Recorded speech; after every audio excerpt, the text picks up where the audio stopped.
आणि यंदाच्या गणेशोत्सवात विशिष्ट उंचीच्या घरगुती गणेश मूर्तींचं कृत्रिम तलावात तर सार्वजनिक गणेशोत्सव मंडळाच्या मोठ्या मूर्तींचं समुद्रात विसर्जन करण्यात येईल आणि पर्यावरणाचा समतोल राखण्यासाठी आवश्यक त्या उपाययोजना करण्यात येतील असं प्रतिज्ञापत्र राज्य शासनाच्या वतीनं आज मुंबई उच्च न्यायालयात सादर करण्यात आलं।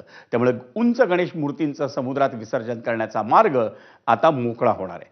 दरम्यान मुंबई उच्च न्यायालयानं राज्य शासनाची भूमिका आज ऐकून घेतली आहे आणि या प्रकरणात उद्या पुन्हा सुनावणी होणार आहे।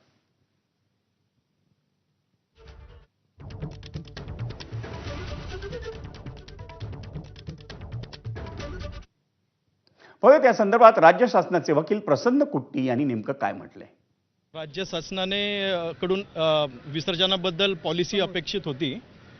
पॉलिसीमध्ये त्यांनी आज शपथपत्र दाखल केलं आणि शपथपत्रात त्यांनी असं नमूद केलं की ज्या मंडळाच्या मोठ्या मूर्ती असतील त्या कृत्रिम तलावात विसर्जन करणं प्रॅक्टिकल होऊ शकणार नाही, त्यामुळे नैसर्गिक स्रोत समुद्र नद्या वगैरे तिथे करण्यास त्यांनी अनुकूलता दाखवली।